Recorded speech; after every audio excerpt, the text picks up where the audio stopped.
Gelar sidang kasus dugaan korupsi pengadaan laptop Chromebook di Kementerian Pendidikan Kebudayaan, Riset dan Teknologi dengan terdakwa mantan Mendikbudristek Nadiem Makarim. Sidang digelar dengan pemeriksaan saksi dari Jaksa Penuntut Umum. 7 saksi yang dihadirkan merupakan mantan tenaga ahli, staf khusus hingga mantan dirjen di Kementerian Pendidikan Kebudayaan, Riset dan Teknologi. Saksi dihadirkan jaksa untuk memberikan keterangan terkait proses pengadaan laptop Chromebook pada tahun anggaran 2020-2021 yang saat itu berada di bawah tanggung jawab Menteri Pendidikan Nadiem Makarim.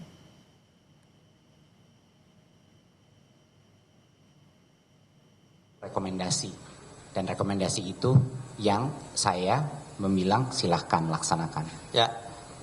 Dalam proses ini tadi ada perkataan mengenai menyuruh membeli laptop atau apa, saya tidak pernah melakukan itu dan tidak pernah melakukan perintah apapun dalam pembelian laptop. Di persidangan, Nadiem Makarim sempat bertanya ke salah satu saksi soal pernyataan saksi di BAP sekaligus melakukan klarifikasi mengenai salah satu rapat Kemendikbudristek yang berisi pemaparan dan rekomendasi laptop Chromebook. Sebelumnya, Nadiem Makarim didakwa menerima keuntungan pribadi sebesar 809 miliar rupiah dalam perkara dugaan korupsi program digitalisasi pendidikan di Kemendikbudristek tahun 2019-2022. Dalam dakwaannya, jaksa menyebut keputusan pengadaan laptop Chromebook dengan sistem operasi Chrome diambil hanya untuk kepentingan bisnis agar Google meningkatkan investasi penyetoran dana ke PT Aplikasi Karya Anak Bangsa yang didirikan Nadiem. Sekarang pertanyaan saya, mungkin saya klarifikasi. Pertanyaannya adalah, apakah di dalam paparan itu sudah ada rekomendasi konkret atau tidak dari tim?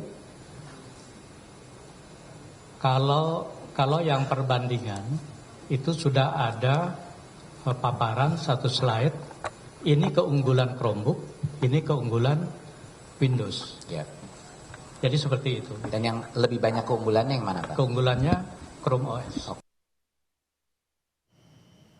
Saudara, untuk mengetahui perkembangan sidang dengan terdakwa mantan Mendikbudristek Nadiem Makarim, kita bergabung dengan jurnalis Kompas TV Fedriska Ananda dan juru kamera Denny Yosua. Rizka, apa saja fakta di persidangan yang terungkap dalam persidangan hari ini, Rizka?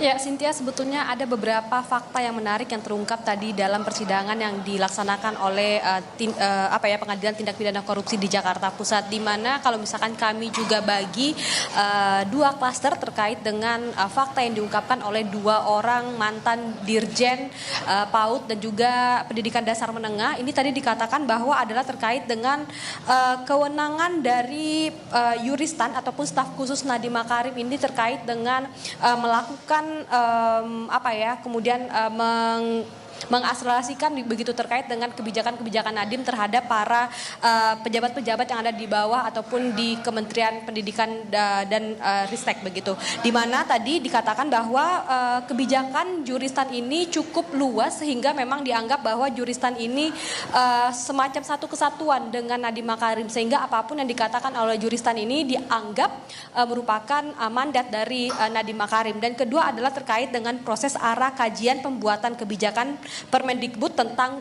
Chromebook ini. Bagaimana kemudian peran Juristan ini dalam setiap rapat-rapat yang dilakukan oleh Kementerian Pendidikan Kebudayaan dan Ristek ini untuk kemudian pengadaan digitalisasi pendidikan untuk di beberapa wilayah. Karena memang untuk terkait dengan keterangan yang disampaikan oleh mantan Dirjen PAUD Dasmen Jumeri yang mengatakan bahwa kewenangan luas Juristan ini kemudian mengatakan seluruh kebijakan yang diterbitkan oleh kementerian datang dari Nadiem selaku menteri bersama dengan dua staf khususnya yakni Juristan dan Fiona Handayani serta satu orang konsultan teknologi yakni Ibrahim Arif, sehingga memang untuk pejabat eselon 1 hingga eselon 2 ini tidak terlalu banyak dilibatkan ketika dalam membuat kebijakan terkait dengan pengadaan Chromebook. Ini adalah tadi pernyataan dari mantan Dirjen PAUD PAUD Dasmen Jumeri. Nah, kemudian untuk selanjutnya mantan PLT Dirjen PAUD Dikdasmen tahun 2020 Hamid Muhammad mengatakan tentang kebijakan Permendikbud tentang KROM ini tidak sesuai dengan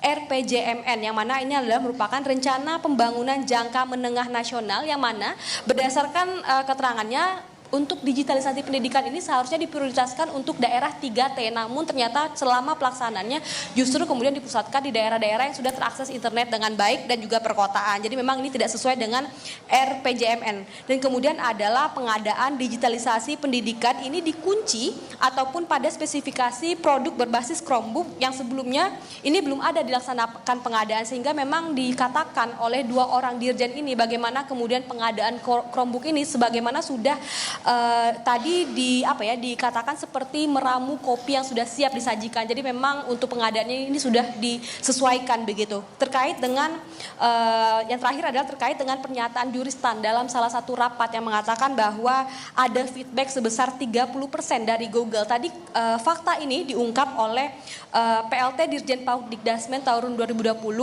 Hamid Muhammad. Jadi memang hingga saat ini dari dua dari 7 saksi sudah dilakukan pemeriksaan, sehingga memang masih ada sekitar 5 orang saksi lagi yang akan menjalani pemeriksaan yang masih berlangsung hingga saat ini di Pengadilan Tindak Pidana Korupsi Jakarta Pusat. Cynthia. Baik, terima kasih atas laporan Anda. Fedriska Ananda, jurnalis Kompas TV melaporkan langsung dari Pengadilan Tipikor Jakarta.